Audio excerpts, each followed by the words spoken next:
आपका एक YouTube show है जो बहुत फेमस हुआ, बहुत हुआ सम्मान। आप किसके सम्मान की बात कर रहे हैं और किसको सम्मान देकर अब आप ऊब गए हैं? किसको नहीं, किसको किसको किसको किसको चलिए किसको किसको किसको किसको सिस्टम से हमें जो उम्मीद होती है, जब सिस्टम उस उम्मीद में फेल हो जाता है, फ्लॉप हो जाता है, तो वो कहना पड़ता है भैया बहुत हुआ सम्मान।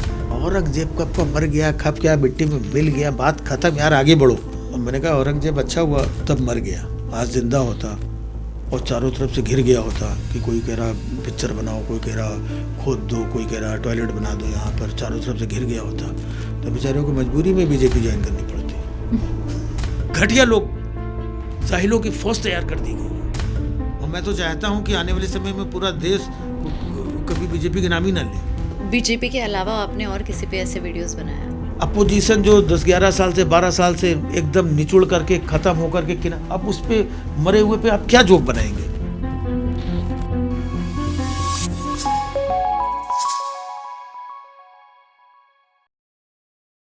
जहाँ तक मेरी जानकारी है, आपकी कॉमेडी की शुरुआत कानपुर के बिठुर महोत्सव से हुई थी।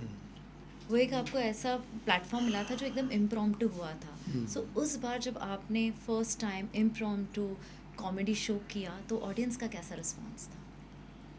वो शो बहुत ही कमाल का शो था। दरअसल वहाँ पर मैं किसी और काम के लिए गया था और वहाँ पे कवि सम्मेलन होने वाला था, बड़ा कवि सम्मेलन। तो ये तब की बात है, तब उस वक्त फ़्लाइट्स वगैरह नहीं, सारे लोग मोस्टली ट्रेन से ही ट्रैवल करते थे। तो बहुत सारी पब्लिक, मोर देन 10,000 पीपल्स ऐसे बैठे हुए थे और जो कवि लोग आने वाले थे उनकी ट्रेन लेट हो गई। तो वहाँ के जो ऑर्गेनाइजर्स थे वो मुझे जानते थे, तो कभी मैं ऐसे हंसी मजाक किया करता था।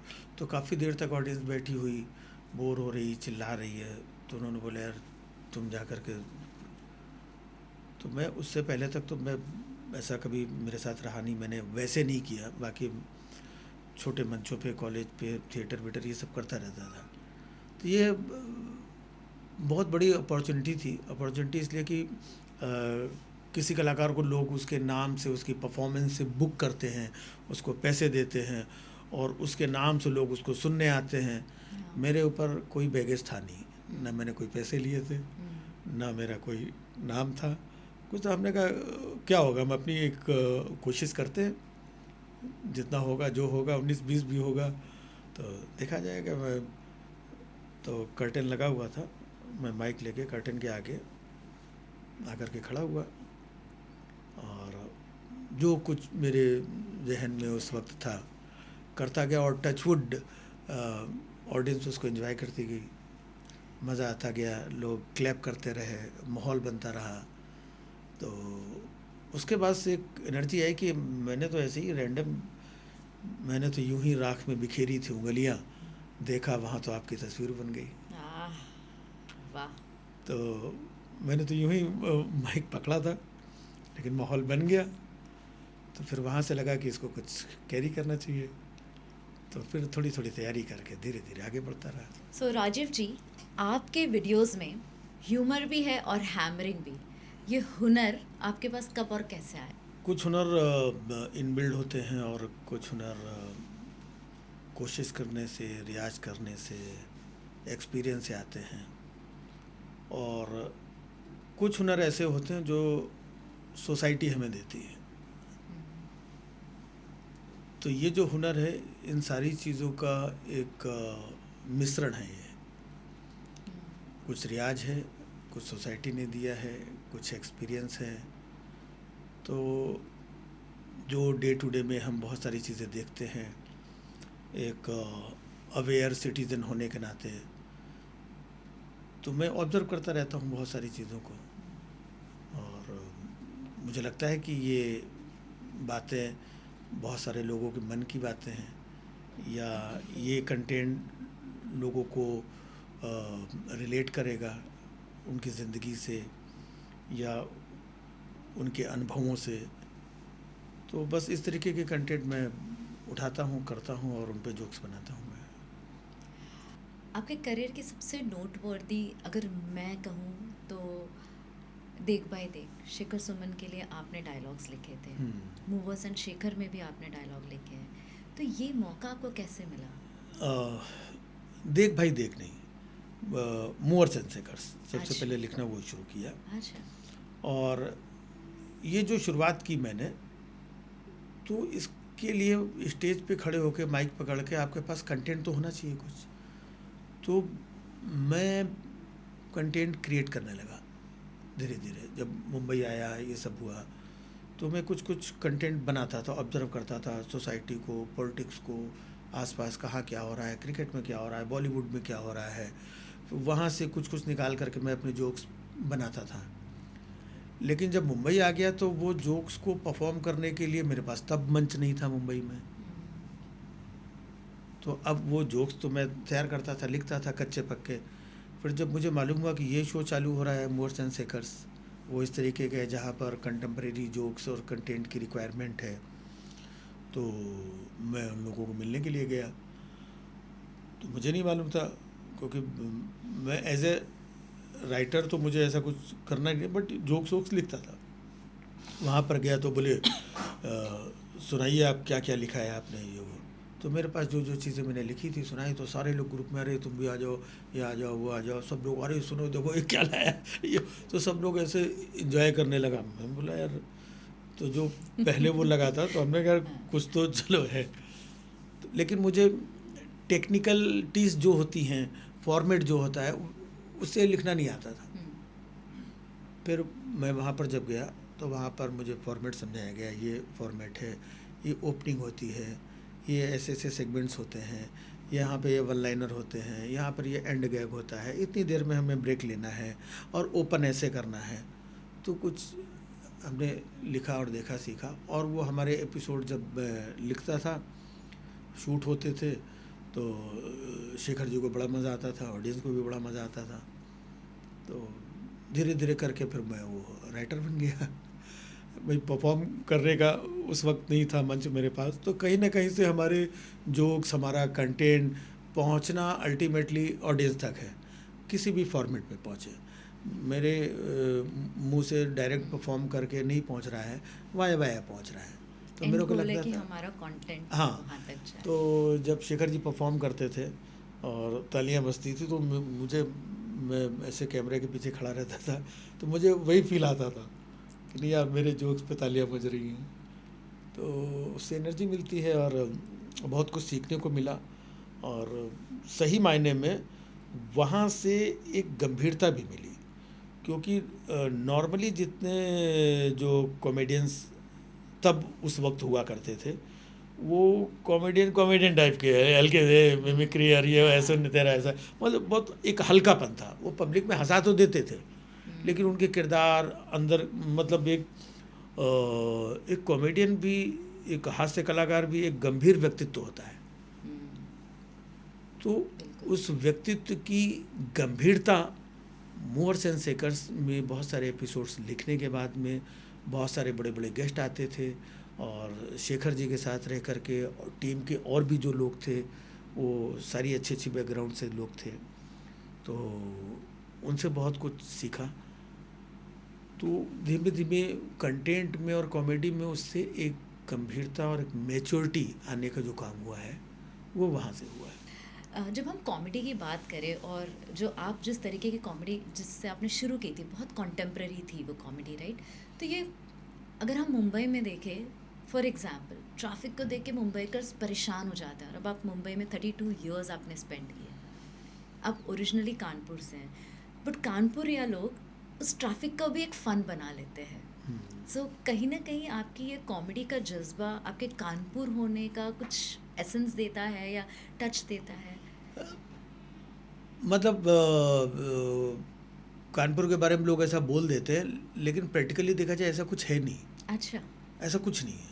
अच्छा। कि कानपुर का होने की वजह से, कानपुर के कुछ और आर्टिस्ट भी कॉमेडी से रिलेटेड रहे हैं, तो कई बार लोग पूछ देते हैं यार कानपुर की मिट्टी में ऐसा क्या है कि यार कुछ तो है बात।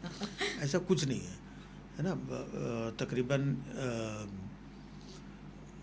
1 करोड़ के आसपास कानपुर की आबादी है।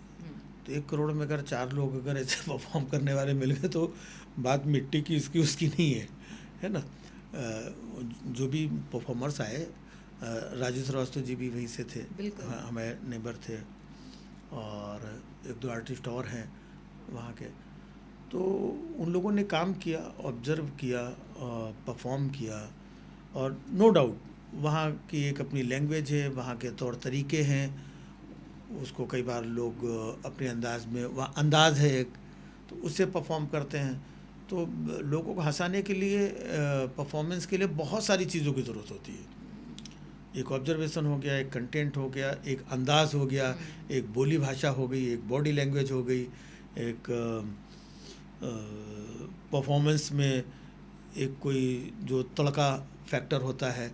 तो बहुत सारी चीज़ें होती हैं, उनमें से कोई चीज़ किसी कलाकार की ऑडियंस को ज़्यादा पसंद आ जाती है तो वो उसको कैरी करने लगता है, तो उतना है। हमें तो ऐसा लगता था कि सारे दिग्गज लोग कानपुर से हैं, तो बस कानपुर की मिट्टी में ही कुछ कॉमेडी भरी हुई है। नहीं नहीं, अगर वैसे देखा जाए तो पाकिस्तान की मिट्टी में बहुत है हाँ। कॉमेडी। बहुत सारे कलाकार हैं, जितने कॉमेडियंस वहाँ पर हैं उसके आधे भी नहीं होंगे।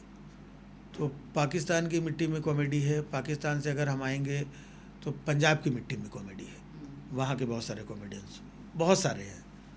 तो उसके कहीं बाद कानपुर का अगर नंबर आएगा तो पाकिस्तान, पंजाब, फिर कानपुर का अब जिक्र करेंगे। हाँ, तो क्योंकि वहाँ पर लोगों की एक बातचीत करने का, हरियाणा में मतलब लोगों की नॉर्मल बातचीत में कॉमेडी है, बहुत सारी उनकी ठेठ लैंग्वेज है, बातचीत है।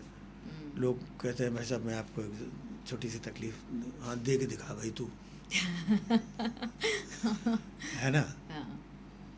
तो बात सिंपल सी है, लेकिन उनका लहजा, उनका अंदाज, और हरियाणा के ताऊ लोग ऐसा कुछ बोलते हैं तो वहाँ से कॉमेडी काफ़ी निकलती। तो ये बहुत ऑर्गेनिक कॉमेडी है, और जगह जगह का फ़र्क होता है, नो डाउट, क्योंकि वहाँ पे बाहर भी वैसे ही कैरेक्टर्स होते हैं।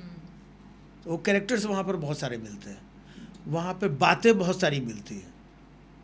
जब हम पाकिस्तानी कॉमेडी को देखते हैं, बहुत सारे परफॉर्मर पाकिस्तान के यहाँ इंडिया में भी आकर के साथ में परफॉर्म करते हैं, तो एक दूसरे को जानने का, देखने का मौका मिला। उससे पहले ऑडियो कैसेट के माध्यम से उमर शरीफ साहब और बहुत सारे लोग थे जिनको हम लोग देखते थे, सुनते थे, हमारे यहाँ के लोग। तो एक कॉमेडी वहाँ का भी, और बाकी एक वो कॉमेडी थी ऑब्जर्वेशन की और कैरेक्टर्स की, लैंग्वेज की, मिमिक्री करते थे लोग। चार्ली चैपलिन का समय रहा है। हाँ, तो वो सब समय करते करते आज की ये जो स्टैंड अप कॉमेडी होने लगी है, छोटे छोटे रूम में होने लगी है, 25-30 लोग, 50 लोग बैठते हैं, कोई माइक यहाँ पे छाती से माइक लगा करके ऐसे ऐसे बात करता रहता है। हाँ, तो आप क्या करती है बहन जी? हाँ, कहाँ से आते? अच्छा, ये आपके साथ में आए हुए हैं? अच्छा, आप दोनों का हो गया? नहीं, आप कहाँ जॉब करते हैं? अच्छा, तो लोग ऐसे बात, उसमें भी लोग हंस रहे हैं, स्टैंड अप कॉमेडी है ना। और जॉनी लीवर साहब वो परफॉर्म करते थे, उनके लिए बड़ा स्टेज चाहिए, बड़ा ये चाहिए, तो वो म्यूजिकल भी परफॉर्म करते थे, पूरा बॉडी लैंग्वेज, डांस भी करते थे, और सुनो चेहरा, आँख, बॉडी, म्यूजिकल, ये वो बहुत कुछ, तो पूरी ऑडियंस को ऐसा बांध करके, मेस्मराइज करके रखते। तो वो भी एक फॉर्म था, उससे पहले का फॉर्म था। चार्ली चैपलिन साहब का साइलेंट फॉर्म था। तो फॉर्म्स हैं, समय समय पर टाइम के हिसाब से चेंज होते जाते हैं, लेकिन अल्टीमेटली गोल एक ही होता है। जितने भी कॉमेडी के फॉर्मेट से जुड़े हुए आर्टिस्ट हैं कि हमें लोगों को हंसाना है। आप स्टैंड अप कॉमेडी की बात कर रहे थे, तो आजकल स्टैंड अप कॉमेडी में बहुत ओपनली नॉन वेज जोक्स बोल दो, सेक्सुअल इनअंडोज की बात कर लो, या बॉडी शेमिंग की बात कर लो, इसी पे जोक्स बनते हैं लगभग। लोगों को हंसी इसी पे आती है, बट आपके समय पे जोक्स ऐसे नहीं होते थे। सो आप क्या स्टैंड लेते हैं इस पे? हमारे समय में तो बहुत कुछ नहीं था, है ना। हमारे बट समय हंसी तो में तभी आती थी। नहीं, हंसी तब भी आती थी, और आप जैसा कि आप बता रहे कि इनकी बातों पे भी हंस रहे हैं लोग, है ना। तो हमारे समय में बहुत कुछ नहीं था। मैं भी जब 20-22 साल का था, 24 साल का था, तो हमें तो किसी ने जेनजी बोला ही नहीं, है ना। कोई टैगलाइन नहीं मिला कोई था टैगलाइन नहीं मिला हमें, बिल्कुल। है ना। और हमारे ज़माने में मोबाइल नहीं थे। उस वक्त जब हमने शुरू किया था इंटरनेट नहीं था, बहुत कुछ नहीं था। तो बहुत सारे लोग जब बातें करते हैं कि आपके टाइम पे ऐसा था, आज तो ऐसा था नहीं। एक टाइम पे ब्लैक एंड वाइट फिल्में थी, उससे पहले साइलेंट फिल्में थी, और अब नेक्स्ट लेवल की फिल्में आने लगी हैं, वेब सीरीज़ आने लगी हैं। तो ये दौर का फ़र्क है। अब जब हम लोग परफॉर्म करते थे तो हमारी ऑडियंस ही ज़्यादातर लोग फैमिली के साथ आते थे, हस्बैंड वाइफ भाई बहन बच्चे को भी लेकर के, सब 5-5 6-6 लोग फैमिली के साथ आ रहे हैं। तो आइए बहन जी, ये वो दीदी। तो हम परिवार के जोक इसलिए सुनाते थे क्योंकि हमारी ऑडियंस वो थी। हम टीवी पे परफॉर्म करते थे। टीवी पे घर घर देखा जाता है, माँ बहन बुज़ुर्ग, पिताजी बेटी बेटा, सब लोग साथ में बैठ के देखते थे टीवी। तो हमारे जहन में वही था, हमारी ऑडियंस भी वही थी। तो इसलिए हम लोग वो करते थे। अगर हमारे टाइम पे भी इस तरीके के छोटे रूम या इंटरनेट या इस तरीके का फ्रीडम होता तो शायद हमारे टाइम पे भी बहुत सारे लोग ऐसा कुछ कर रहे होते। सो अगर इस समय में आपको ऐसा शो करने के लिए मतलब ऑफ़र किया जाए सेक्सुअल कंटेंट पे या बॉडी शेमिंग बेस्ड कंटेंट बनाने पे, अगर आपको मौका दिया जाए, बहुत अच्छा ऑफ़र हो, you paid very well, so will you take it? नहीं, कोई ऐसा ऑफ़र देता नहीं है। पहली बात तो ये ऑफ़र की बात ही नहीं है। कोई आकर के ऐसा ऑफ़र नहीं देगा कि आप बॉडी शेमिंग पे और सेक्स पे और वल्गरिटी पे आप जोक्स कंटेंट बना के लाइए, हम इतने पैसे दे रहे हैं। जो लोग करते हैं उनको बुलाते हैं लोग, उनको देख करके सुन करके, हमें बुलाएंगे भी नहीं। और दूसरी बात, अपनी एक जर्नी रही है। बात होती है ना कंफर्ट की। जो लोग क्लासिकल गाते हैं, है ना, तो वो 6-6 8-8 घंटे रियाज करते हैं। ठीक है, उनसे आप पॉप या कुछ ऐसा गवाएंगे तो कैसे गा पाएंगे वो? तो जैसे संगीत जॉनर है, जॉनर है। अब हर काम हर कोई थोड़ी कर सकता है। म्यूज़िक में देखिए कितनी सारी डिफरेंट सारी फील्ड है। कौन कौन से गायकी क्लासिकल है ना, और पता नहीं तरह तरह की बहुत सारी चीज़ें हैं। तो सबका अपना अपना एक जोनरा है। कुछ लोग फिल्मी गीत गाते हैं, कुछ लोग फोक गाते हैं, है ना। फोक में ही अपना मज़ा है, कोई सुनना नहीं सुनना, लेकिन उनके जितने लोग सुन रहे हैं उनको मज़ा आता है कि यार क्या गाता है। कुछ लोगों को गज़ल पसंद है, कुछ को भजन पसंद है। सबकी आवाज़, सबकी स्टाइल, सबकी परफॉर्मेंस कलाकारों की अलग अलग है। भजन वाला अलग है, गज़ल वाला अलग है, फोक वाला अलग है।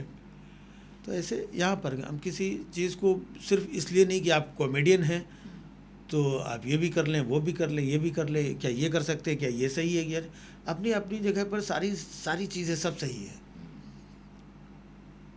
भाई। आज की जो पीढ़ी है जिसको हम जेनजी कहते हैं, तो जेनजी वाले देखते हैं कि यार ये लोग पुराने लोग कैसे हैं यार, क्या है इन लोगों के बातचीत और तौर। तो वो जो पुराने लोग हैं उनके ज़माने में जाइए तो वो भी अपने सीनियर्स को ऐसे ही बोलते थे यार। उससे पहले जाएंगे तो ये ज़माना और समय बदलता है, और समय के हिसाब से बहुत सारा कंटेंट बदलता है। आज तो एआई का ज़माना है ना, लेकिन अगर हम 5 साल पीछे जाके देखेंगे तो एआई के तो कोई मीनिंग ही नहीं था। आज एआई पे, हाँ वही कह रहा हूँ, 2-3 साल पहले तो एआई पे जोक्स हम कैसे 5 साल पहले या 3 साल पहले कैसे कर सकते थे, लेकिन आज जो लोग हैं आज वो एआई पे भी जोक्स कर सकते हैं। एआई के हेल्प लेकर के जोक करते हैं। बिल्कुल। तो ये दौर है। बहुत सारी लड़कियां आ गई हैं स्टैंड अप में, पहले नहीं थी लड़कियां, क्योंकि पहले का दौर ऐसा था कि या तो सिंपल सिंगिंग विंगिंग गा के कुछ थोड़ा पैरोडी वैरोडी गा के चुपचाप ऐसे धीरे धीरे हंसा दिया, कुछ थोड़ा बहुत ताली वाली बज गई, लेकिन उस लेवल का कंटेंट नहीं था, परफॉर्मेंस नहीं थी। आजकल लड़कियां बहुत अच्छा परफॉर्म कर रही हैं, और परफॉर्मेंस के पीछे वजह भी है कि उनको इतना फ्रीडम मिला है। और आज एक लड़की छोटे शहर से निकल करके बड़े शहर में अकेले रह रही है, सरवाइव कर रही है, काम कर रही है, 4 लोगों के बीच में उठना बैठना है सब, तो उसके अंदर एक कॉन्फिडेंस आता है। वो भी देखती है कि हमारे घर की लाइफ क्या थी, हमारे पड़ोस की लाइफ क्या थी, ये तो उन चीज़ों को अपने जोक्स के माध्यम से या अपने कंटेंट के माध्यम से लोगों को हंसा पा रही है। ऑब्जर्वेशन के साथ साथ आपके खुद के बॉडी लैंग्वेज कितना रोल प्ले करता है? बहुत प्ले करता है बॉडी लैंग्वेज। वो डिपेंड करता है कि कौन परफॉर्मर कैसा है, क्योंकि जो परफॉर्मर बेस्ड कॉमेडियन है तो बॉडी लैंग्वेज बहुत मायने रखता है। कई पंचेस तो ऐसे होते हैं जो बॉडी लैंग्वेज की टाइमिंग से, आप बोलते कुछ नहीं उससे ही लोग हंस देते हैं, सिर्फ उससे ही हंस देते हैं। इसके लिए, और जब हम 2-3 कैरेक्टर्स की बात कर रहे होते हैं, मैं घर में था और इधर सामने से देखा पापा जी आ रहे थे, पापा जी बोले बेटा तुम ये बताओ, तो पापा जी है ना, इधर से पीछे से वाइफ आई, तुम आओ मैं बताती हूँ तुमको, आओ तुम तो ये वाइफ का कैरेक्टर आ गया। अब बीच में आदमी फंसा हुआ है, अरे यार भाई मैं नहीं तुम बताओ बेटे, नहीं तुम इधर आओ, तो 3-4 कैरेक्टर एक साथ चल रहे होते, ये परफॉर्मेंस से आता है। तो दर्शकों को भी, ऑडियंस को भी मज़ा आता है। या आप किसी भी चीज़ की, लोकल ट्रेन की बात कर रहे हैं हम, कि लोकल ट्रेन में ऐसा होता है, लोकल ट्रेन में हम चले जा रहे हैं, तो ये एक बॉडी लैंग्वेज आ गई, तो सामने वालों को फील आ रहा है कि नहीं हाँ भाई ये लोकल ट्रेन में जा रहे हैं, है ना। हाँ भाई साहब आपको कहाँ उतरना है, अच्छा मलाड उतरेंगे, हाँ भाई साहब आप किधर जाएंगे, तो ये देखिए, ये बॉडी लैंग्वेज से वो पूरा एक माहौल क्रिएट हो जाता है। बिल्कुल। हाँ, तो बॉडी लैंग्वेज का बहुत इम्पोर्टेंस होता है परफॉर्मेंस के लिए। एज एक सिंगल ह्यूमन, जैसा आपने अभी दिखाया 3-4 कैरेक्टर आपने प्ले कर लिए, ये स्विच कैसे कर पाते हैं आप, अगर हम समझना चाहें तो? बिकॉज सिर्फ ये चीज़ कॉमेडी में नहीं, एज कोई भी पर्सन स्टेज पे जब जाता है उसको हर तरीके के ऑडियंस को अट्रैक्ट करना होता है, राइट। कुछ लोग सीरियस कंटेंट पसंद करते हैं, कुछ लोग डेटा कंटेंट पसंद करते हैं, कुछ लोग विजुअल रिप्रेजेंटेशन पसंद करते हैं। ये आप हर तरीके के ऑडियंस को अट्रैक्ट कैसे कर पाते हैं और उनको अपने साथ हुक कैसे रख पाते हैं एक ही ह्यूमन होके? देखिए, ऑल आर ह्यूमन बीइंग, कुछ बेसिक चीज़ें सबके लिए होती है। जैसे एक मोबाइल है, मोबाइल कहीं का आदमी हो, छोटा हो, बड़ा हो, साउथ का हो, नॉर्थ का हो, महिला हो, पुरुष हो, बुजुर्ग हो, तो मोबाइल से लेना देना सबका है, ठीक है। तो अब जिस बात से सबका लेना देना है, हम वो बात करेंगे कि मोबाइल पे क्या क्या होता है। तो जैसे मैं बोलता हूँ, जब से मोबाइल आया है हमारी लाइफ में, तो इस मोबाइल ने हमें झूठ बोलना सिखाया। पहले हम लोग झूठ नहीं बोलते थे इतना, जब से मोबाइल आया है मोबाइल ने झूठ बोलना सिखाया। कैसे? मतलब कोई अपनी लोकेशन बताते ही नहीं है, किसी को फ़ोन करो कहाँ हो भाई, मीटिंग में हूँ, पता चला कंबल ओढ़ के सो रहा है, समझ में नहीं आता कंबल के अंदर कौन सी मीटिंग चल रही है इसकी। किसी से पैसे आपको अपने वापस लेने हो, वो बंदा कभी घर पे मिले कि नहीं, कहाँ हो भाई, दिल्ली आया हूँ, लौट के पैसे देता हूँ तेरे यार।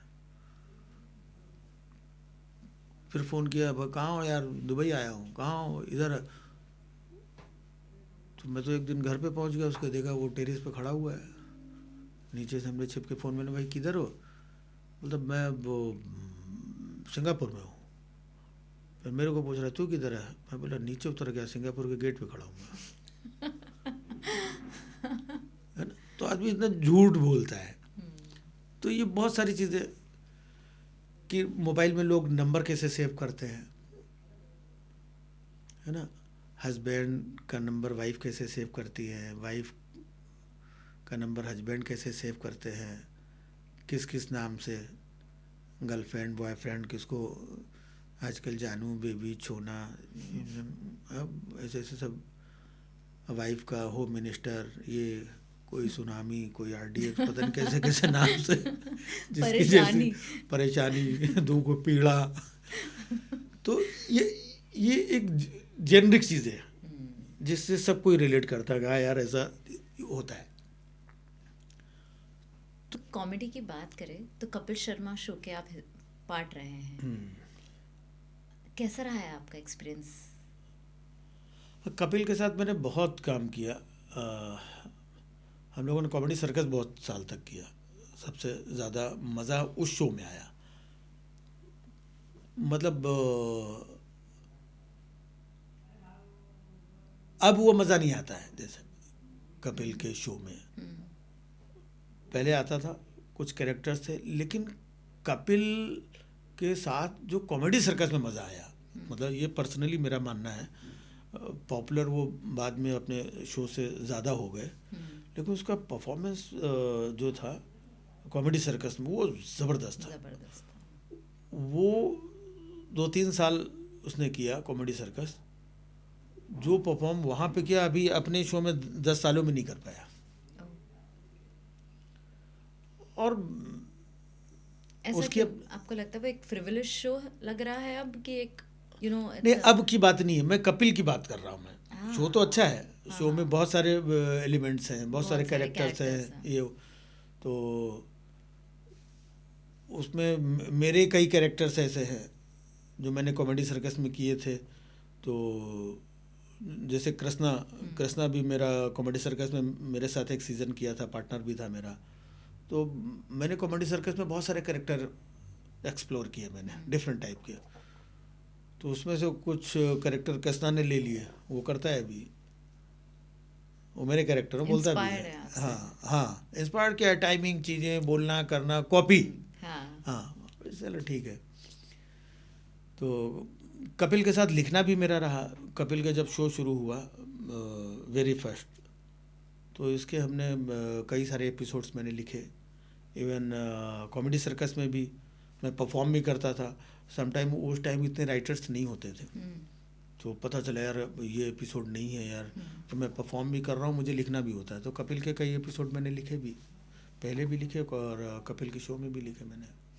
कॉमेडी सर्कस में आपने शायद पाकिस्तानियों के साथ भी परफॉर्म किया है। सो अगर उनके साथ स्टेज शेयरिंग की बात आए तो एज एन इंडिविजुअल और एज अ प्रोफेशनल वो कैसे लोग होते हैं? ऐसे ही हैं जैसे यहाँ के लोग हैं। अच्छा, उतनी बुरे हैं, उतने ही वाहियात हैं, उतने ही अच्छे भी हैं, क्योंकि अच्छे बुरे लोग तो यहाँ पर भी है ना। बिल्कुल। हाँ बिल्कुल। तो उसका कुछ ये नहीं है, बल्कि चूँकि वो वहाँ से यहाँ आते थे परफॉर्म करने, तो उनका जो ओरिजिनल कैरेक्टर होगा उसको कहीं ना कहीं वो दबा के रखते थे यहाँ पर। अपने जो 4-5 कलाकार उनके साथ में तो लड़ना झगड़ना उनका चलता था, बट उनकी जो कॉमेडी थी वो देसी खाटी कॉमेडी जिसको कहते हैं। तो क्या बोले है, कल मैं जा रहा था, भैंस जा रही थी, भैंस ने गोबर कर दिया, हमने कहा बहन जी आपका सामान गिर रहा है, लेते जाइए बहन जी। मतलब वो पता नहीं क्या बोल देंगे, क्या कर दे। तो उनके यहाँ की कॉमेडी भी वैसी है ना, बट हंसाते हैं, टाइमिंग अच्छी है, बोलने का लहजा अच्छा है, और पंचेस वंचेस भी बड़े उनके डिफरेंट टाइप के होते हैं। तो है कॉमेडी का एक हमारे इंडियन ऑडियंस के लिए कितना रेलेवेंट थे वो? हाँ वो थे, वो यहाँ पे हिंदुस्तान में ही आके चले। वो वहाँ तो जो चलते थे हिंदुस्तान में ही चले। और कपिल का जब शो शुरू हुआ तो कपिल के शो में एक आर्टिस्ट थे, नाम देखिए मैं भूल रहा हूँ उनका, बहुत ज़बरदस्त आर्टिस्ट, खतरनाक आर्टिस्ट, ऐसा परफॉर्म है। मैं समझता हूँ कि वो कपिल के शो में अभी तक कोई इतना खतरनाक परफॉर्मर नहीं है, इतना क्या नाम खतरनाक। था उनका? नाम देखिए, मैं अचानक भूल रहा हूँ, मैं नाम देखिए याद करता हूँ मैं। तो बहुत अच्छी टाइमिंग थी और बहुत अच्छा बंदा था, ये सब परफॉर्म करता था। तो है वहाँ पर शकील थे, कॉमेडी सर्कस में परफॉर्म करते थे, सब लोग उनको लाइक करते थे। वो तो सिंपली एकदम ऐसे परफॉर्म करते थे, बट उनकी टाइमिंग, उनके पंचेस। एक पाकिस्तान के थे कासिफ, बहुत ही स्वीट परफॉर्मर थे, बहुत साफ़ सुथरी से अच्छी सी शक्ल, बड़े मासूम से और बड़े नज़ाकत के साथ बोलते थे वो, और स्पीड में भी बोलते थे, बड़े अच्छे अच्छे शब्दों का। तो थे तरह तरह के। अगर आपको मौका मिले इनके साथ फिर से काम करने का, आप करना चाहेंगे? देखिए, ये काम हंसना हंसाना क्यों नहीं किया जा सकता है, और अभी भी लोग कर ही रहे, अभी भी लोग कर रहे हैं कई शोज। ये सियासत, ये दूसरी चीज़ें, ये अलग है, वो भी तो हंसा ही रहे ना, आप भी हंसा ही रहे, तो ह्यूमैनिटी का काम कर रहा है, अच्छा काम कर रहा है। आज सियासी मसलों की वजह से वो यहाँ पे नहीं आ पा रहे हैं, आप वहाँ नहीं जा पा रहे हैं। बाकी पाकिस्तान में, जैसे मैं पाकिस्तान के कलाकारों की बात कर रहा हूँ, पाकिस्तान में यहाँ के कलाकार बहुत सारे पॉपुलर हैं। अच्छा। हाँ, कपिल को बहुत पसंद करते हैं, जॉनी लीवर को पसंद करते हैं, मुझे पाकिस्तान में बहुत पसंद किया जाता है, आज भी मुझे लोग ये करते हैं। तो वही मैंने कि आज भी करते हैं। अब वो यहाँ इंडिया आके नहीं कर पाते हैं, ये पाकिस्तान जाके नहीं कर पाते, लेकिन दुबई में, लंदन में कहीं शो होता है तो पाकिस्तान के भी कलाकार आते हैं, इंडिया के भी कलाकार आते हैं, एक ही मंच पे परफॉर्म करते हैं। तो कॉमेडी तो जोड़ने का काम करती है, हाँ, लोगों को हंसाने का काम करती है, जो टेंशन ये लोग क्रिएट करते हैं उस टेंशन को रिलीज़ करने का काम करती है। तो जावेद अख्तर साहब ने कहा ही है, पंछी नदियाँ हवा के झोंके, कोई सरहद इन्हें ना रोके। लेकिन ये सियासत है। आपका एक यूट्यूब शो है जो बहुत फेमस हुआ, बहुत हुआ सम्मान। आप किसके सम्मान की बात कर रहे हैं और किसको सम्मान देकर अब आप ऊब गए हैं? किसको नहीं, किसको किसको किसको किसको चलिए किसको किसको किसको किसको। तो बहुत सारे लोग हैं जिनको सुनने के बाद, जिनको देखने के बाद ये लगता है कि भैया बहुत हुआ। हमने मतलब वी द पीपल, हमने जो तुम्हें सम्मान दिया वो बहुत था, इससे ज़्यादा आप डिज़र्व नहीं करते। कौन है ये? है ना, सोसाइटी में ऐसे कैरेक्टर्स बहुत सारे लोग आते रहते हैं, है ना, उसमें कैरेक्टर्स का मतलब एक सिस्टम भी है। सिस्टम से हमें जो उम्मीद होती है, जब सिस्टम उस उम्मीद में फेल हो जाता है, फ्लॉप हो जाता है, तो वो कहना पड़ता है भैया बहुत हुआ सम्मान, चलो आगे बढ़ो बाबा। और उसमें आजकल तो बहुत सारे किरदार हैं, सिस्टम से जुड़े हुए बहुत सारे किरदार हैं, सियासी किरदार हैं, आजकल का मीडिया ऐसा हो गया, वहाँ से इतने सारे किरदार हैं, है ना, फिल्मी दुनिया में बहुत सारे ऐसे किरदार हैं। तो ये लोग मौका देते हैं। कुछ जो सोसाइटी की, समाज की, हम सब की बातें होती हैं, हम जो कल तक हम उठाते थे आज नहीं उठा रहे हैं, तो फिर तो होता कि कल क्या था, पेट्रोल महंगा होता था तो तुरंत ट्वीट करते थे बड़े बड़े कलाकार, बड़े बड़े खिलाड़ी, है ना, तरह तरह के फिरके कसते थे, तंज कसते थे। जूही चावला जी थी, अच्छा वो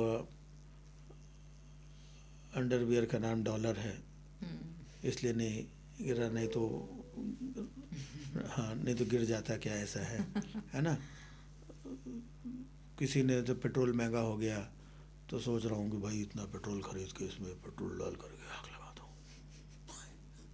तो पेट्रोल महंगा, आज वो लोग क्यों नहीं बोल रहे? आज तो भाई बहुत सारी चीज़ें आगे बढ़ गई हैं, बहुत महंगा हो गया है, ये हो गया है सब। तो एज ए सिटीजन हमें तो बोलते रहना पड़ेगा ना। ये लोकतंत्र है, लोकतंत्र में हमें बोलना पड़ता है, जिससे हुकूमत को थोड़ा सा डर लगता है कि यार ये भी बोल रहा है, ये भी बोल रहा है, ये भी बोल रहा है, नहीं यार चलो इसको थोड़ा कुछ करो। तो कम से कम लोगों ने बोलना बंद कर दिया तो हुकूमतों ने करना बंद कर दिया। कुछ लोग हैं जो बोल पा रहे हैं तो वो बोलते हैं, बोलना सबको चाहिए। तो बहुत सारी ऐसी चीज़ें, एक होता है भरोसा, विश्वास। विश्वास से बढ़ के दुनिया में कोई चीज़ नहीं है। मैं आपसे तो कभी नहीं मिला, पहली बार मिला, मैं फ़ोन पे बात हुई, ऐसा डिटेल, एक विश्वास था, मैं चला आया। आपको भी विश्वास था कि भाई बात होगी, मैं नहीं भी आता, ऐसा भी कई लोग कर देते हैं, मैंने सुना है। लेकिन मेरे लिए विश्वास से बढ़ के कोई चीज़ नहीं है। कभी को जो मैं, आंधी हो, तूफान हो, नुकसान हो, मैंने अगर किसी को कमिट किया है तो मैं पहुंचता हूं, क्योंकि विश्वास से बड़ी चीज़ नहीं। तो जब विश्वास टूटने लगे,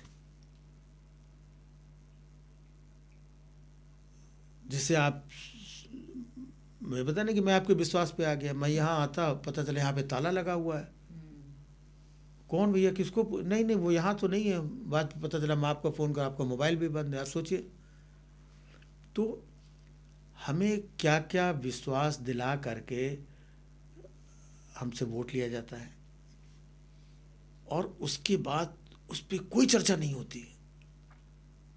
और जब आप पूछते हैं कि वो तो आपने बोला था भाई, उसका क्या हुआ, तो आप हमें देशद्रोही और गद्दार साबित करें, और हम चुप रहें। तो बहुत सारे लोग चुप हो गए। तो जिंदगी में मरना एक बार है, कुछ अच्छी बातें बोल के, कह करके शान से अपना ज़िंदगी जियो, कुछ तो एक अपने को सुकून रहेगा। और यही एक देशभक्ति है, यही देश सेवा है। और कौन सा एक कलाकार या कौन सा एक आर्टिस्ट या खिलाड़ी बॉर्डर पे जाकर के कोई तोप लेकर के लड़ेगा, तभी देशभक्ति होगी। यही देशभक्ति है। तो देशभक्ति की परिभाषा, देश से प्यार करना, देश के जो मुद्दे हैं, कोई परेशान है उसकी परेशानी सॉल्व होना, भाई झूठ मत बोलो, फरेब मत करो, दुख मत दो, आपको जिस लिए बैठाला गया है वो काम करिए। और हमारे लिए सबसे बड़ी चीज़ ये थी कि हम पहले भी पॉलिटिकल जोक्स करते थे, पॉलिटिकल लोगों भी जोक्स करते थे। ये हमारा राइट भी है, अधिकार भी है, क्योंकि हमारे चुने हुए लोग हैं जो पॉलिटिकल, उन पे किया जाता है जोक्स। हमने बहुत सालों से किया। इंदिरा जी पे कितने जोक्स हुए, नेहरू जी पे कितने जोक्स हुए, अटल जी पे कितने जोक्स हुए, राजीव गांधी पे जोक्स हुए, मनमोहन सिंह पे कितने जोक्स हुए। अब हमें जोक करने पे मना किया जाता है। क्यों? तुम्हारी हैसियत ऐसी, बहुत हुआ सम्मान। तो क्यों रोक रहे हो भाई? एक कॉमेडियन के एक हंसने, बोलने, व्यंग करने से किसी की सरकार, हुकूमत गिरी थोड़ी जा रही है यार। तुम मज़े लो यार। कोई भी परेशानी होगी तो हंसते बोलते मज़े लेते लेते परेशानियां भी कट जाती हैं। बिल्कुल। और आप जगह जगह पे, तो जितना आप किसी भी चीज़ पे पहरा लगाएंगे, रोकेंगे किसी भी चीज़ को, उतना फिर वो विद्रोह की तरफ भागती है चीज़। कहा जाता है ना, what you resist you persist. तो ऐसा मत करो। आप लोग, जो लोग जिम्मेदार लोग हैं, उनको मौका देना चाहिए यार, ऐसा बोलो करो यार। क्योंकि एक अच्छे कॉमेडियन या व्यंग्यकार का कभी भी कोई भी ऐसी मंशा नहीं होगी कि वो किसी को हर्ट करे, किसी के सेंटिमेंट्स हर्ट करे, या किसी अपने देश या रिलीजन के अगेंस्ट बोले। कभी किसी का कोई मकसद हो ही नहीं सकता है। उसका एक ही मकसद होता है, हम कहाँ से एक छोटा सा व्यंग सटायर निकाल के ले आए, कोई छोटी सी बात निकालना है जिससे लोगों को मज़ा आ जाए। कई बार हम लोग एज्यूम करते हैं चीज़ों को, है ना, कि कौन सा, हम अकबर की बात करते, मैं कॉमेडी सर्कस करता था, उसमें अकबर बीरबल, हमने बहुत सारे एपिसोड के, बहुत लोग पसंद करते थे अकबर बीरबल। तो अकबर कब था, बीरबल कब था, उसको हम आज लेकर के आए, और उसके थ्रू हम बहुत सारी बातें कराते थे। औरंगज़ेब पे हमने अभी एक स्टैंड अप किया था पिछले दिनों। औरंगज़ेब की बहुत चर्चा हो रही थी जब वो फिल्म आई छावा। है ना। तो कोई बोल रहा है इसकी कब्र खोद दो, इसको ये कर दो, इसको ये कर दो, कोई कब्र इसको खोद करके यहाँ पे शौचालय बना दो, कोई धरना प्रदर्शन कर रहा है, कुछ कर रहा है। औरंगजेब कब का मर गया, खप गया, मिट्टी में मिल गया, बात खत्म यार, आगे बढ़ो। लेकिन वो उसको खोदो, इधर टॉयलेट बनाओ, ये आप पीछे लेके जा रहे हैं। तो उसमें हम अगर कोई हास्य व्यंग्य की बात ले आते हैं कि एक हमने बात भी कह दी और लोगों को कि जैसे औरंगजेब, मैंने कहा औरंगजेब अच्छा हुआ तब मर गया, आज जिंदा होता और चारों तरफ से घिर गया होता कि कोई कह रहा पिक्चर बनाओ, कोई कह रहा खोद दो, कोई कह रहा टॉयलेट बना दो, यहाँ पर चारों तरफ से घिर गया होता, तो बेचारों को मजबूरी में बीजेपी ज्वाइन करनी पड़ती। हमारी हंसने के लिए कब्र खोद करके कह रहे हो कि शौचालय बना दो। तो हमने कहा ऐसे तो ताजमहल भी कब्र ही है, उसको भी खोद के वहाँ भी शौचालय बना दो।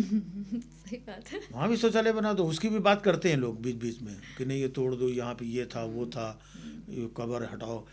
तो हमने कहा उसको भी तोड़ दो। जब फॉरेन के बड़े बड़े लोग आते हैं ना, तो हम तो उनको ताजमहल घुमाने ले जाते हैं। डोनाल्ड ट्रंप आए थे पीछे, तो उनको ताजमहल घुमाने ले गए। नेक्स्ट टाइम आएंगे तो उनको लोटा लेके अंदर बिठा देना, है ना। और जब अंदर जाके पूछेगा कि भाई यहाँ पे मोहब्बत की निशानी टाच थी, वो कहाँ गई, बोल देना कोई फ्लैश चला के भाग गया। क्या यार औरंगजेब के पीछे तो कोई औरंगजेब। तो हमने वहाँ से अपनी एक कंटेंट, अब इसमें कोई हमारी ऐसी मंशा नहीं कि हम किसी धर्म का, रिलीजन का, चीज़ों का, लेकिन आजकल आप कोई छोटी सी हंसने हंसाने की बात भी बोलो तो ऐसा माहौल बना दिया, उसमें वो चीज़ निकाल लेंगे, तुम इस वजह से ऐसा बोल रहे हो, ये तुम्हारा एजेंडा, ये प्रोपेगेंडा, हाउ डेयर यू, तुमने रिलीजियस का, तुमने उनके बारे में क्यों नहीं। अरे यार इतना ज़्यादा, एक सिंपल सी बात है, हंसो निकलो, दूसरा जोक आएगा उस पर मज़े लो। एक ही जोक में उसको डिसेक्शन कर रहे हैं चीज़ें। घटिया लोग, जाहिलों की फौज तैयार कर दी गई है। तो कहीं ना कहीं तो इरिटेशन और चीज़ें होगा ही ना। आप ना बोलें अलग बात है, बहुत सारे लोग नहीं बोलते हैं, लेकिन फील तो होता है ना अंदर से। ये सब नहीं होना चाहिए। जितना पॉजिटिव, कूल, अच्छा हंसे, उतना समाज, सोसाइटी, देश ग्रो करता है, माहौल बना रहना चाहिए। So left wing, right wing या न्यूट्रल, ये सवाल तो मैं नहीं पूछूंगी आपसे। नहीं, आप कुछ भी पूछ सकते हो। हाँ। लेकिन ये जो गवर्नमेंट पे आप इतना टारगेटेड स्टेटमेंट्स पास करते हैं, जोक्स बनाते हैं, कहते भी हैं अपने यूट्यूब चैनल पे, इस वजह से कभी आपको कोई शो कैंसिल हुआ है या कोई शो मिला है? मिलने का तो सवाल नहीं उठता है कि कोई ये देख करके कि अरे शो दिया जाए, है ना। कैंसिल ज़रूर हो जाते हैं, है ना। और जबकि जो आपने बोला ना लेफ्ट राइट सेंट्रल, हम कलाकार लोग हैं।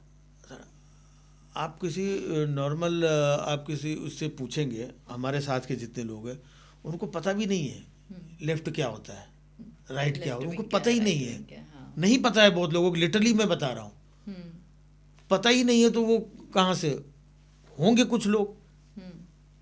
लेकिन ना हम लेफ्ट के हैं, ना हम राइट के हैं, ना हम सेंटर के हैं।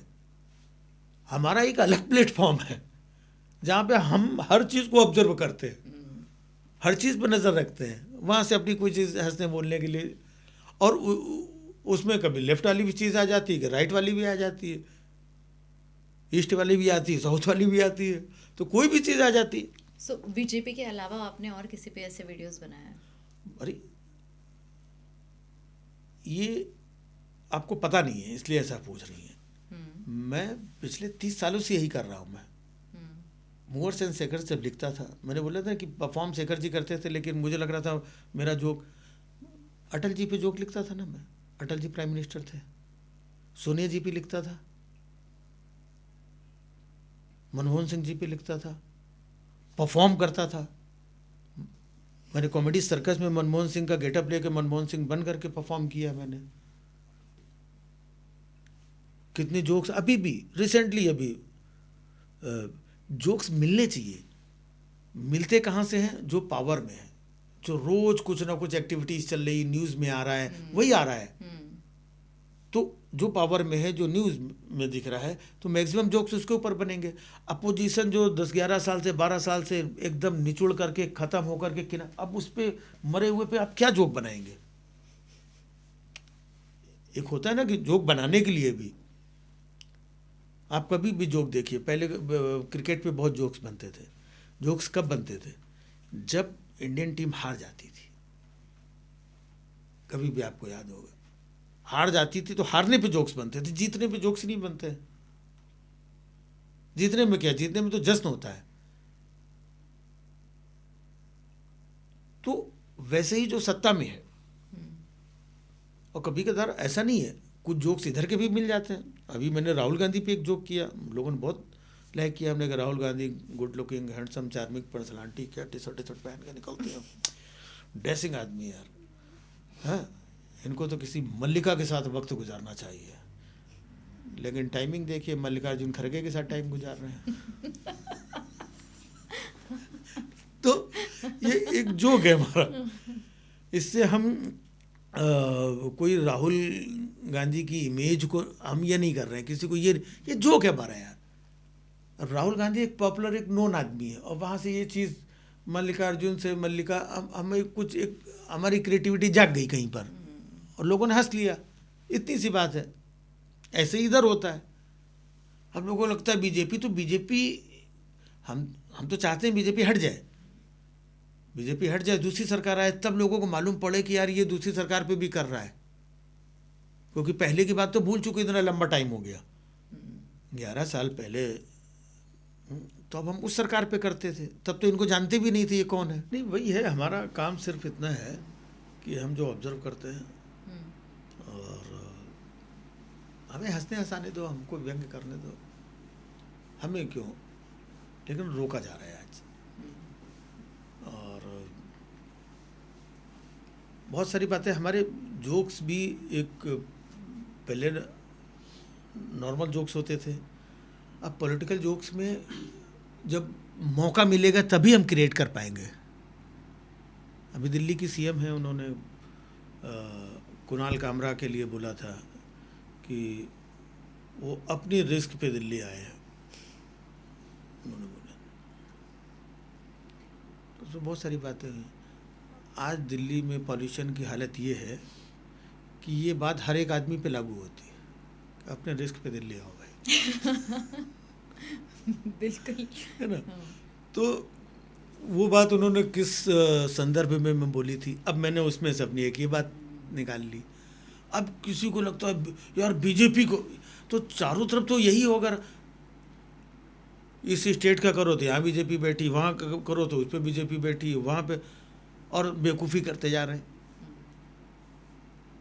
तो हमें तो बेवकूफ़ी पे जोक्स करने हैं, हमें बीजेपी पे थोड़ी करने हैं। न्यूज़ मीडिया के लोग बेवकूफ़ी करते हैं। अभी देखिए, जब धर्म जी हॉस्पिटलाइज थे, हाँ, तो एक बड़े चैनल ने चला दिया, बड़े चैनल की बड़ी एंकर ने बोल दिया और श्रद्धांजलि वगैरह दे दी, और शाम को धर्म जी घर लौटाए। हाँ। तो आप सोचो, अगर इसके ऊपर हम 2 जोक्स बोले तो ये भी बीजेपी पे, ये भी बीजेपी पे माना जाता है। और जबकि आप मेरी वीडियोज उठा के देखेंगे, 100 में से 10 वीडियो हो सकता है कि बीजेपी के हों, 10, बाकी इश्यूज़ पे हैं। लेकिन आप किसी भी इशू की बात करोगे, वो बीजेपी, इनको बाबा रामदेव के ऊपर आप दो, वो बीजेपी, इनके ऊपर बीजेपी, नीतीश कुमार, वो अलग पार्टी है उनकी, बीजेपी तो नहीं है, लेकिन उन पे भी करो बीजेपी।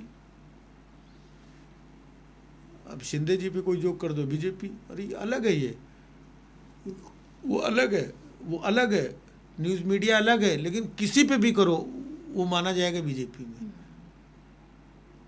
तो ये जो माहौल बना दिया गया है, और जबकि हमारे जोक्स कुछ भी ऐसे नहीं है, सिंपली हंसने हंसाने के लिए जो आजकल दिखता है, ये आजकल कई स्टेट में SIR चल रहा है, इलेक्शन कमीशन की तरफ से। वो BLOs घर घर जाते हैं, फॉर्म देते हैं, आप भरिए, और फिर इतने वोट काट दिए गए, इतने लोग एक्सपायर हो चुके हैं, ये ऐसा। तो ऐसे हमने सोचा, हमने कहा कुछ BLO फॉर्म लेकर के गांधी जी के पास पहुंच गए। बोले फॉर्म, तो हमने कहा गांधी जी आपके पास फॉर्म लेके आएंगे तो आपका तो वो कट ही जाएगा ना, आप तो है नहीं, अब तो एक्सपायर हो चुके हैं, तो आपका वोट, आपका नाम कटना तय है। तो बोले हाँ यार, वोटर लिस्ट से काटो, ये मनरेगा से मेरा नाम क्यों काट दिया। महात्मा गांधी ग्रामीण रोजगार योजना जो थी, उससे महात्मा गांधी के नाम हटा दिया अभी। तो ये सब इश्यूज मिलते हैं। आप किसी भी इशू पे बात करोगे बीजेपी पे, इसका मतलब बीजेपी, अरे बीजेपी कौन है, क्यों? हमें कांग्रेस से इतने जोक्स मिले, हम बीजेपी के नाम ही ना लें, हम जिंदगी में नाम ना लें। और मैं तो चाहता हूं कि आने वाले समय में पूरा देश कभी बीजेपी के नाम ही ना ले, कोई नाम ना ले। ये 150 करोड़ लोगों का देश है, एक आदमी बीजेपी के नाम ना ले। मैं तो चाहता हूँ, हम क्या है, हम कांग्रेस पे ही जोक्स बनाए, दूसरे पार्टी वो जोक्स बनाए। आपकी सत्ता, आपका जोक्स। तो जोक्स उसी पे होता है जो दिखता है, जो सामने होता है, जो सत्ता पे होता है। हास्य व्यंग भी उसी पे होते हैं। जोक्स को साइड में रखते हैं, इतना पॉलिटिक्स में इन्वॉल्व हो in terms of creating jokes, knowing कि चैलेंजेस क्या हो रहे हैं, क्या सही हो रहा है, क्या गलत हो रहा है, आपने कभी नहीं सोचा पॉलिटिक्स में ज्वाइन कर लूँ? पॉलिटिक्स में अगर मैं चला जाऊंगा तो जोक्स उस कौन बनाएगा? हाँ, पॉलिटिशियन बन के, आजकल तो पॉलिटिशियन एक्टिंग कर रहे हैं। नहीं, एक्टिंग करना अलग है। ये जो मेरा काम है, ये सबसे टफ काम है। अगर आप पॉलिटिशियन बन जाते हैं ना, फिर आप जोक नहीं कर पाते, फिर आप जोक्स नहीं कर सकते, क्योंकि पॉलिटिशियन तो स्टेटमेंट देता है, और जिस पार्टी का पॉलिटिशियन होता है वो सामने वाली दूसरी पार्टी को क्रिटिसाइज करता है, उसके बारे में झूठ फरेब ये वो। तो मेरी कोई भी बात फिर कॉमेडी नहीं मानी जाएगी। तो मुझे हमेशा ये लगा रहता है कि यार ये इतना सारा जोक्स, माल मटेरियल इनके ऊपर उनके ऊपर, खुड़पेची दिमाग है, कभी कभी कुछ ना कुछ आता ही रहता है। आप कल को पॉलिटिक्स में चले जाए, क्या पता है कोई ऐसा पंच आ जाए, आप अपने ही नेता के ऊपर मार दो। है ना? तो कल को आपको देने के लेने पड़ जाए, एक होता है ना लेने के देने, देने के लेने पड़ जाए। हाँ। और ये एक ख्याल है, थॉट है। जब हम लोगों का सिर्फ एक यही है कि कोई कोई थॉट्स ऐसे आते हैं जहाँ पर हम किसी को नहीं छोड़ते। मतलब कोई पंच, कोई बात आ गई तो वाइफ के ऊपर, अपने मदर के ऊपर हम कुछ बोल देते हैं अपने घर में, जो तो वो थोड़ा सा ये होंगी, लेकिन चलो ठीक है, और लेकिन मालूम है सबको हंसने बोलने के लिए। लेकिन एक ऐसा सडनली कोई चीज़ आती है, कहते हैं कि मत कैद करो ख्यालों के इन परिंदों को, तोड़ देगा या कि फिर पिंजरा लिए ही उड़ जाएगा। क्या? तो जो ख्याल आते हैं ना, उनको बोल डालो, कह डालो, क्योंकि आपका दिल साफ है, अंदर से किसी के लिए कुछ ऐसा नहीं है, कोई थॉट, कोई मैल, कोई ऐसा रख करके आप कुछ नहीं बोल रहे हैं, और ना कभी ऐसा आता है। आपने कभी किसी पॉलिटिशियन के सामने उनका जोक बनाया? जैसे राजू श्रीवास्तव जी ने लालू प्रसाद यादव का उनके ही सामने बट ऑफ द शो मतलब बना दिया था, उनको उनके बारे में जोक किया था। पोएट नागार्जुन ने नेहरू जी के इनविटेशन पर उनके बर्थडे पार्टी में शामिल होकर उन्हीं के सामने उनके खिलाफ एक कविता सुनाई थी, जिनकी पंक्तियाँ कुछ ऐसी थी: वतन बेचकर पंडित नेहरू फूले नहीं समाते हैं, और फिर भी गांधी की समाधि पर झुक झुक के फूल चढ़ाते हैं। तो आपने कभी ऐसा कुछ किया कि पॉलिटिशियन के सामने ही उनका जोक बना दिया? आज सामने तो छोड़ो, पीठ पीछे करना मुश्किल है।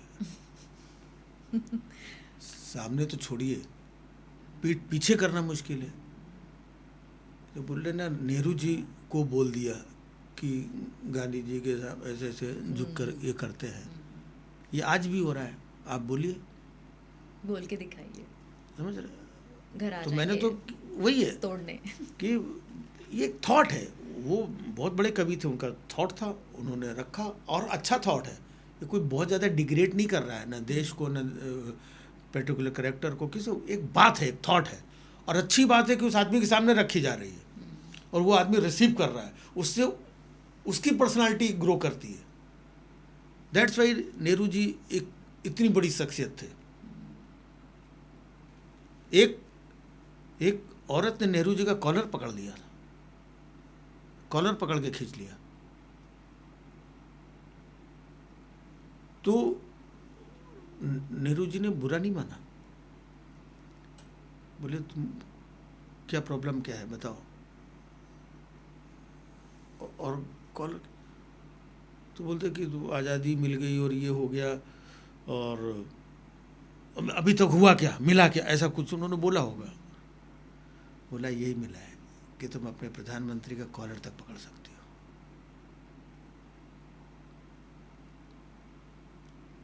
ये लोकतंत्र है। मतलब आज तो ऐसा सोचना ही मुश्किल है, लोग इतने प्रोटोकॉल ये रहते हैं, आप ऐसे फेस टू फेस, आप किसी, आज रैली होती है तो स्टेज ये बनता है, इसके बीच में इतना गैप रहता है 500 मीटर को, उसके बाद ऑडियंस बैठती है, मतलब इतना सब दौर बदल गया है। मैंने तो मैं भी, जैसा ये कविता इन्होंने इतनी प्यारी लिखी थी, तो ये आज ही का थॉट है। मैं सोच रहा था कि हमको गांधी जी एक दिन अचानक मिल गए। गांधी जी के पास क्या था, कहीं भी देखोगे, एक चश्मा, एक लाठी और एक लंगोटी, ये 3 प्रॉपर्टी उनकी थी। तो हमको बगैर चश्मे के मिल गए गांधी जी। मैं कहा आपका चश्मा कहाँ गया? बोले बेटा वो स्वच्छ भारत अभियान वाले आए थे उसमें देखा, उसमें लोगो उनका चश्मा बना हुआ है, चश्मा लेके चले गए बेटा। देखो बेटा भारत स्वच्छ हो गया हो तो मेरा चश्मा दिला दो यार, है ना, बिना चश्मे के मुझे कुछ साफ नहीं दिखाई पड़ रहा है। तो हमने कहा गांधी जी आप चश्मा भी लगा भी लेंगे ना तो भी आपको कुछ साफ नहीं दिखाई पड़ेगा। तो हमने कहा टेंशन क्यों लो रहे, हमने कहा चश्मा तो ठीक है, लाठी कहाँ गई? बोले लाठी भी वो लोग ले गए, कुछ हाफ पैंट वाले आए थे, लाठी ले गए। तो हमने कहा अब क्या टेंशन है? बोले बेटा बस अब लंगोटी का टेंशन बचा है। हाँ, तो हमने नहीं उसका टेंशन मत लो। बोले क्यों ना ले, अभी हमने देखा बिहार में जो एक सीएम थे उन्होंने किसी का नकाब खींच लिया था, लंगोटी क्या चीज़ है यार। तो ये कंटेम्प्रेरी है, इसमें एक हमारा ये इशू आ गया जिसमें बिहार के सीएम ने लड़की का नकाब अपने हाथ से खींच दिया, बहुत वायरल है 2-3 दिनों से।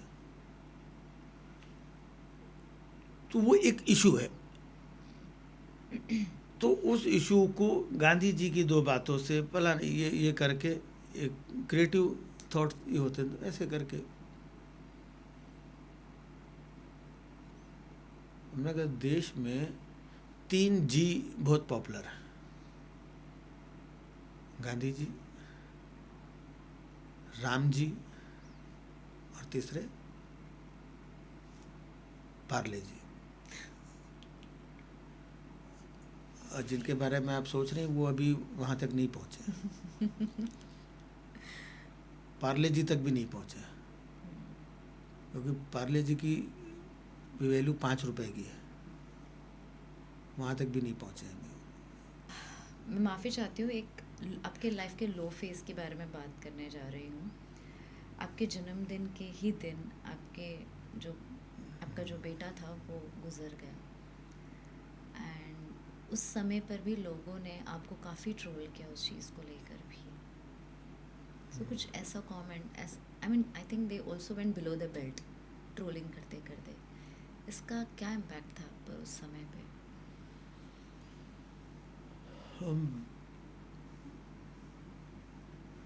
इम्पैक्ट जाहिर सी बात अच्छा तो नहीं होगा, और बुरा मुझे इसलिए नहीं लगा क्योंकि ये बुरे लोगों द्वारा किया जा रहा है, तो बुरे लोग तो वो हैं। सिर्फ अफसोस इस बात का हुआ कि ऐसे लोग पहले नहीं थे समाज में।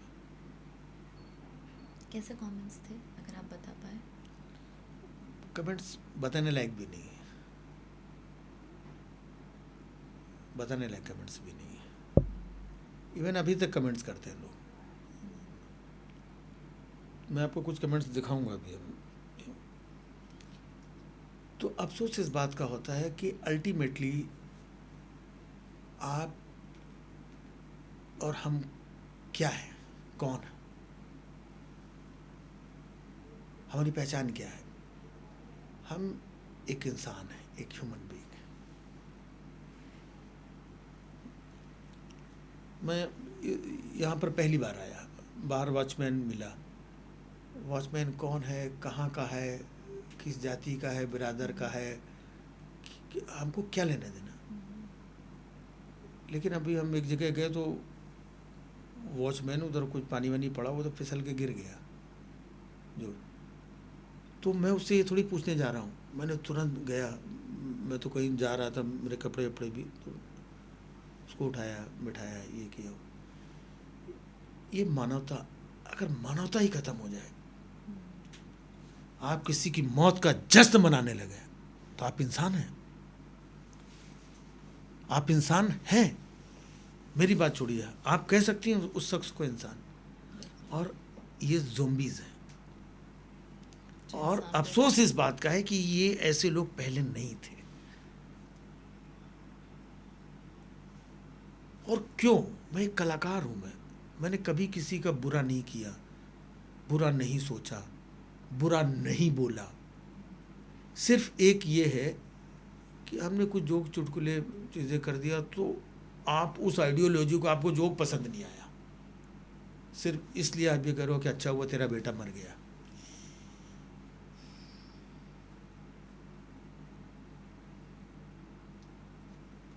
तो अब जब मैं बोलता हूँ, फिर भी मैं बहुत माइल्ड बोलता हूँ कि मैं अपनी तरफ से, लेकिन कोई तो जिम्मेदार होगा ना इस तरीके के समाज बनाने के लिए, कोई तो कंट्रोल होगा, कोई तो सिस्टम होगा।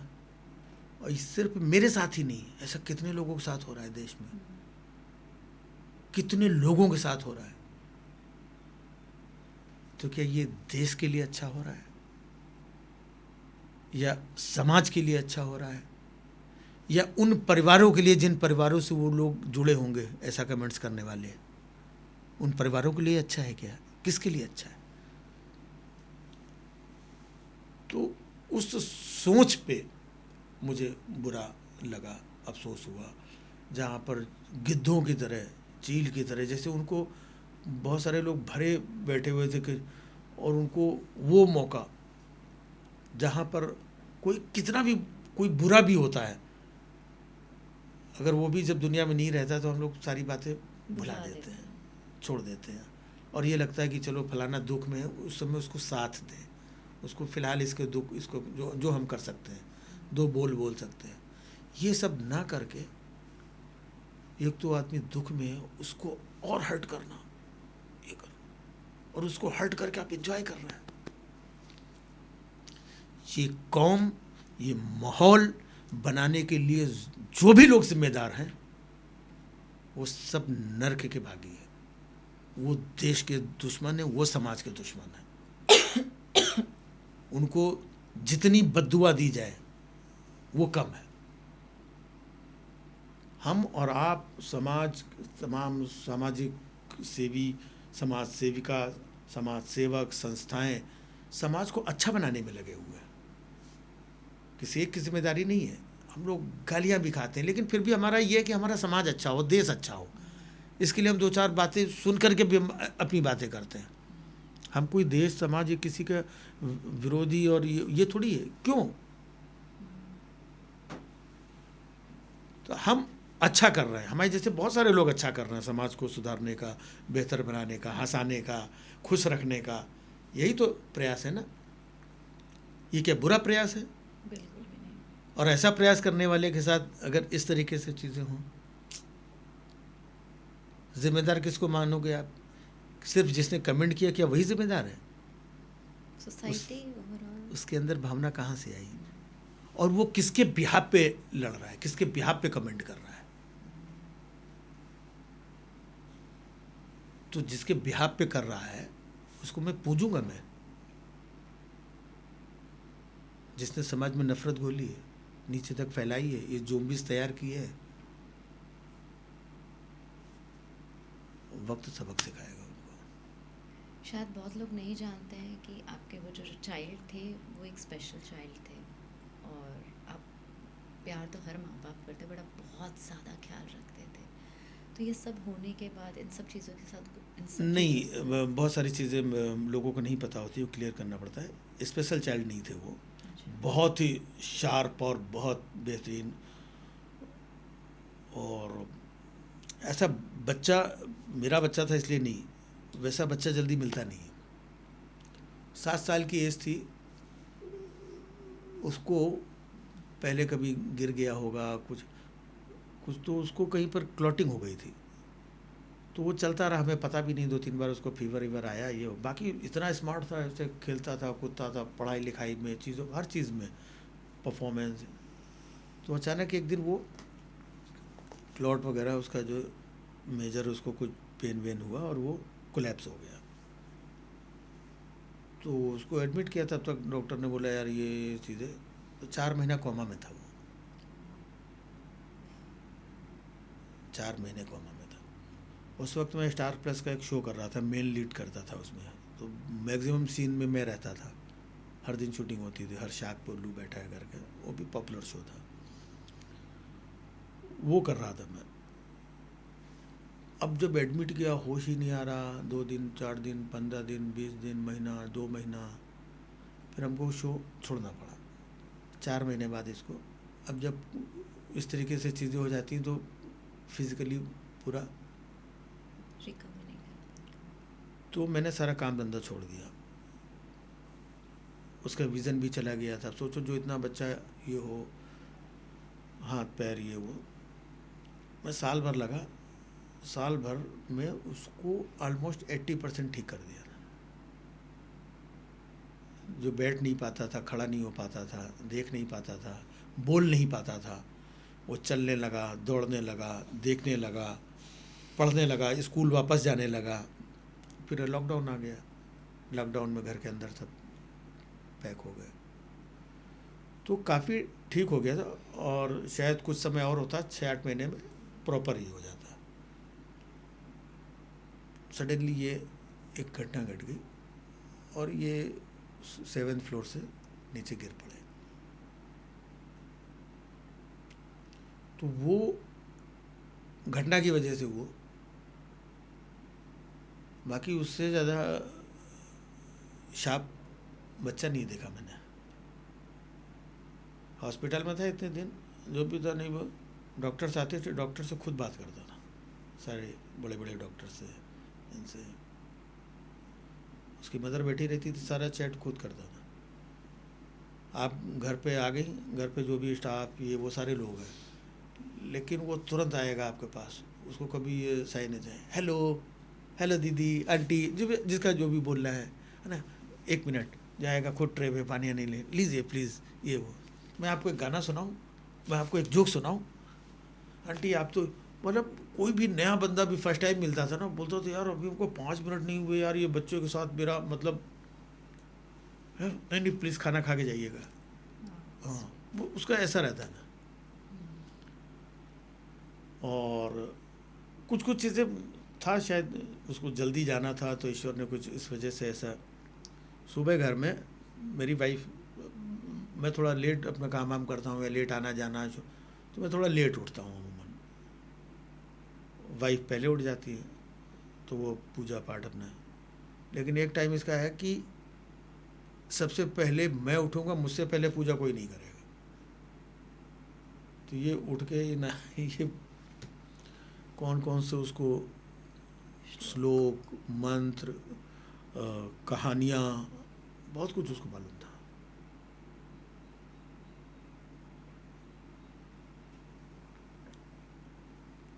वो तो 2 मिनट का काम होता है। पता नहीं कैसे दिवाली के टाइम था, कुछ साफ सफाई के लिए ऊपर टेरेस खोला था, कैसे ऊपर चला गया। और कुछ उसके दोस्त लोग नीचे खेल रहे थे, तो ऐसे एज्यूम करते हैं कि इसको लगा होगा अरे कहाँ आ गए, तो उसने सोचा कि मैं झुक के दोस्तों को आवाज़ दूँ, देखो आई एम हियर, ऐसा कुछ। और तो ऐसा कुछ हो गया। और मैं कहाँ बर्थडे मना, तो उसी को एक्साइट पापा केक ये वो, तो सुबह से मेरे साथ तो मेरा एक दोस्त आया था इंदौर से, वो केक वेक लेकर के आया था, तो मैंने उसको आवाज़ दी विंडो से नीचे, हमने कहा बेटा आ जाओ अंकल केक लेकर के आए। और आऊँ पापा, वो ऊपर निकल गया। अब मैं केक लेकर इंतज़ार कर रहा था। तो अब ये किस्सा कहानी, ये पेन देखिए अलग है, मेरा, मेरी वाइफ का, मेरे परिवार का। अब ऐसे उसमें उस तरीके के कमेंट्स करना हमें कहाँ का छोड़ा। तो मैं किसी का, और हम तो गलत बात भी नहीं करते हैं, तो हम किसी चीज़ का कोई लिहाज क्यों करें। हम जो देखेंगे, जो सुनेंगे, जो मुद्दा होगा बोलेंगे खोल के। चला हमारा ऐसे टाइम पे हमारा किसी ने लिहाज नहीं किया, तो हम क्यों किसी का लिहाज करें। हम तो अच्छी बात कर रहे हैं। तो आपकी ऐसी सोच, ऐसे स्ट्रॉन्ग ओपिनियंस और व्यूज़ को आपकी फैमिली एक्सेप्ट कर लेती है, जैसे गांव, रिलेटिव्स, लार्जर फैमिली? देखिए मैं एक ऐसे परिवार से रहा हूँ, मेरे फादर डिफेंस में थे, और मेरे ग्रैंडफादर जो थे वो भी फ्रीडम फाइटर थे। उनके कुछ दोस्त, किस्से, कहानियाँ, तो हम लोगों ने, हम गलत का साथ देने या बुराई का, या वो कभी रहा नहीं है, ब्लड में नहीं है। वोकल रहे हैं, कोई भी चीज़ देखी ये वो पहले भी बोल देते थे। तो हम आज से नहीं, मैं 35 साल से बोल रहा हूँ, मैं 35 साल से बोल रहा हूँ। मेरे ग्रैंडफादर अंग्रेज़ों के खिलाफ बोलते थे, मेरे फादर सोसाइटी समाज के। तो जब बुराइयां तो कल भी थी, परसों भी थी, आज भी हों, कल भी रहेंगी। आज ऐसा थोड़ी कि बुराइयां ख़त्म हो गई, आज तुमको बोलने की क्या ज़रूरत है। तो जो जो जब जब सत्ता में, शासन में रहा, उसको बोला गया। तो इस वजह से बोल पाता हूँ। और हालांकि अब उल्टा हो गया है, अलग कुछ लोग घर के परिवार के मना भी करते हैं कि बेटा मत बोला करो यार। क्यों? क्योंकि जब देश दुनिया चीज़ें देखते हैं तो उनको भी एक ये लगता है कि बोल करके, कह करके नुकसान ही है। कोई अच्छे उससे नहीं मना कर रहे हैं वो। तो कहीं ना कहीं एक खौफ, मन, डर, एक सहमने का भाव कहीं ना कहीं है अंदर, उस भावना के तहत बोलते हैं। जस्ट ऐसे ही इस बात पे याद आया, मैं एक बार सुरेश मेनन जी के साथ भी बैठी थी, वो भी कॉमेडी करते हैं, और उनके लाइफ में भी एक बहुत ही लो पीरियड ऐसा ही आया था जब उनकी माता जी का देहांत हुआ। उनकी डॉटर उनके sorry not daughter, son born हो रहे थे, एंड उस समय पे वो रेडियो पे he was also doing a show. So ऐसे फेस में, बिकॉज आप कॉमेडियंस की क्रिएटिविटी ऑब्जर्वेशन से आती है, खुले मन से आती है, तो ऐसे टाइम पे आप कैसे सोच पाते जब ऐसे लो फेस चल रहा होता है जहाँ पे आपका पूरा इमोशन अपने परिवार में उलझा हुआ है, लगे हुए हैं आप पूरी तरीके से, और उस समय पे आपको अपने काम में कुछ नयापन लाना हो, क्रिएटिविटी लाना हो, जोक करना हो, तो वो कैसे कर पाते हैं आप? ये सब आपके अंदर जब एक अच्छी भावना होती है, एक पॉजिटिविटी होती है, तो ईश्वर आपका साथ देता है। आप जो कुछ भी करते हो, आपको लगता है कि आप कर रहे हो, करवाता वही है। तो हमें तो पता भी नहीं है, उनको तो पता रहता है ना कि किस फेज से गुजर रहा है, अभी इसको क्या चाहिए, अभी क्या है। बट तो वो अंदर दर्द और ऊपर मुस्कान। हाँ, तो मुझे कई बार समझ में भी नहीं आता कि लोग क्या समझेंगे, शेयर करना चाहिए, नहीं करना चाहिए। लेकिन जीवन की कुछ कुछ सच्चाइयाँ होती हैं जो आदमी को स्वीकार करनी पड़ती हैं।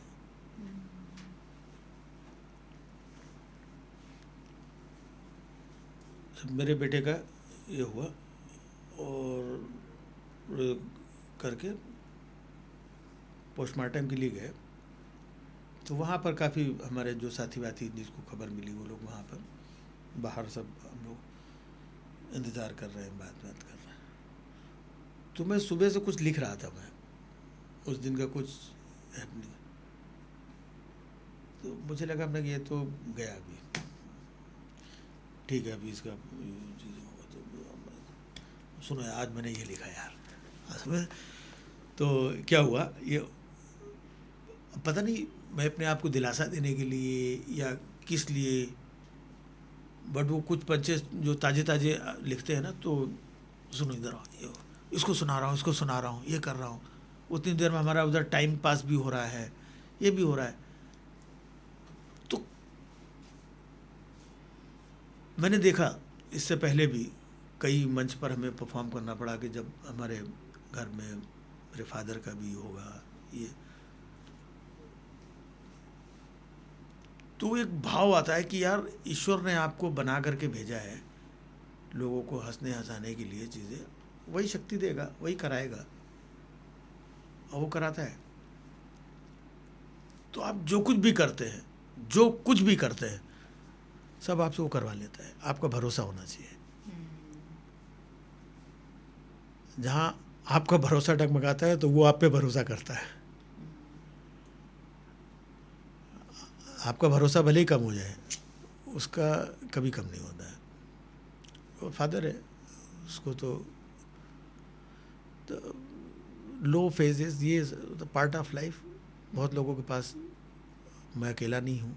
जब मैं देखता हूँ कि बहुत सारे लोग मुझसे ज़्यादा दुख दर्द से गुजरे हैं, तो ठीक है, ईश्वर ने दिया है, ये दुख दर्द दिया है, खुशियाँ भी दी, बहुत अच्छी लाइफ भी दी, बहुत कुछ दिया। तो कहते ना कि वो मुझे गम भी उनका अजीज है, क्योंकि ये उन्हीं की दी हुई चीज़ है। और अगर कोई 23 साल का लड़का या लड़की आज के तारीख में कॉमेडी में घुसना चाहे तो आप उनको क्या राय देंगे? कि आप जब 24 साल के हो जाएं तब आप काम करना चाहिए। तब तक क्या करें? तब तक क्या करें? वही जो 22 साल तक कर रहे थे। क्या है कि किसी को कोई टिप देने की जरूरत नहीं होती है। 22-23 साल के जो बच्चे हैं ना, ये अंगार है ना, ये कहाँ से क्या ढूंढ लाएंगे, क्या देख लेंगे, क्या सीख के बैठे हैं, क्या मालूम इनको, आपको नहीं पता है। सब रास्ता अपना खुद बना लेते हैं। तो बस ये है कि वो जो अंदर है ना, वो रहना चाहिए। थैंक यू वेरी मच आपका ये समय देने के लिए हमें, और काफ़ी कुछ इंटरेस्टिंग आपके बारे में पता चला जो शायद ऑनलाइन इनफ नहीं था। आपके ज़िंदगी के बारे में, आपके कॉमेडी जर्नी के बारे में, और आपके सोच के बारे में कि आप कैसे नेविगेट करते हैं सारी सिचुएशन को। सो थैंक यू राजीव जी, आपका समय देने के लिए।